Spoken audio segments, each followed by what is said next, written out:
और ये सवाल आरजेडी के उम्मीदवार रेखा गुप्ता को जी। लेकर रहेगा।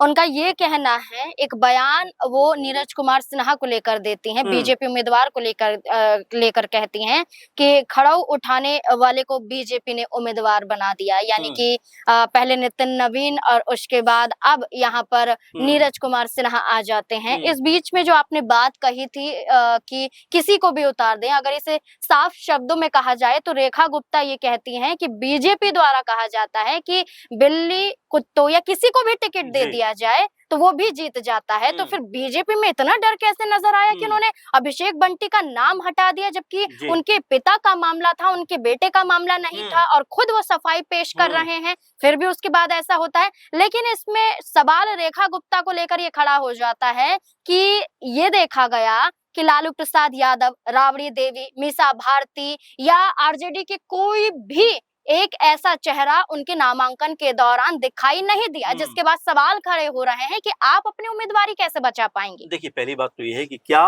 रेखा गुप्ता को बस यूं ही आरजेडी ने उतार दिया है क्योंकि उनके समर्थन में, आपने सही कहा कि तेजस्वी यादव भी अभी तक नजर नहीं आए, वहीं यादव परिवार का कोई भी चेहरा कह सकते हैं उनके साथ में खड़ा हुआ दिखाई नहीं दिया है। तो क्या सिर्फ सांकेतिक रूप से उनको उतारा गया है? क्योंकि ये भी खबर लगातार चर्चाओं में है कि कांग्रेस पार्टी प्रशांत किशोर का समर्थन कर सकती है। तो क्या यहाँ पर ये माना जाए कि रेखा गुप्ता को सिर्फ सांकेतिक रूप से उतारकर आरजेडी भी प्रशांत किशोर का एक सपोर्ट कर सकती है? हालांकि ये बात कहीं भी अभी कहीं नहीं गई, लेकिन क्या इसके ये मायने निकलकर सामने आते हैं? और दूसरा महत्वपूर्ण बात ये है कि जो भाई वीरेंद्र ने कही, जो आरजेडी के विधायक है, कि अगर तमाम पार्टियों के लोग एक साथ बैठ जाएं, यानी विपक्षी दलों के लोग एक साथ बैठ जाएं, तो यहाँ पर बीजेपी को आसानी से हराया जा सकता है। लेकिन उसके बावजूद आप देखिए, जेजेडी की तरफ से ही प्रत्याशी उतरते हैं, आरजेडी की तरफ से ही प्रत्याशी उतरते हैं, और जन स्वराज की तरफ से भी प्रशांत किशोर खुद चुनाव मैदान में उतर जाते हैं। अगर यहाँ पर एकजुट होते हुए या कोई भी एक साझा उम्मीदवार उतरता तो शायद ज्यादा इंपैक्ट बनता हुआ नजर आता। लेकिन यहाँ पर जो बात आपने कही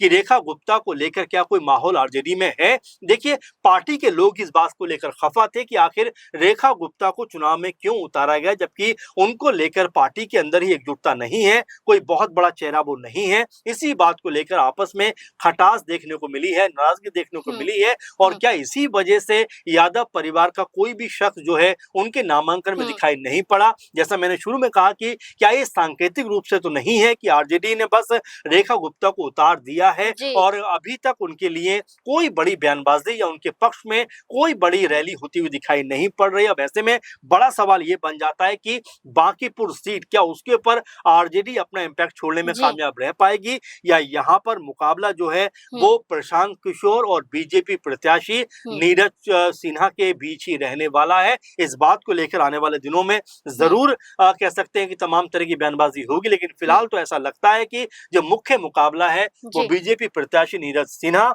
और उनके सामने जो मजबूत प्रत्याशी के तौर पर पेश हो रहे जनसुराज के प्रशांत किशोर, उनके बीच में यहाँ पर मुकाबला होता हुआ अभी तो नजर आ रहा है। बिल्कुल, भारतीय जनता पार्टी ने उम्मीदवार बदला और उम्मीदवार बदलने के बाद एक बड़ी नाराजगी साफ तौर पर बीजेपी के अंदर देखने को मिली। अब देखना होगा कि क्या इसका असर होगा भारतीय जनता पार्टी पर, बांकीपुर सीट को बचा पाती है या अपने गढ़ को गवा देगी बीजेपी। क्या लगता है आपको? अपनी राय कमेंट सेक्शन में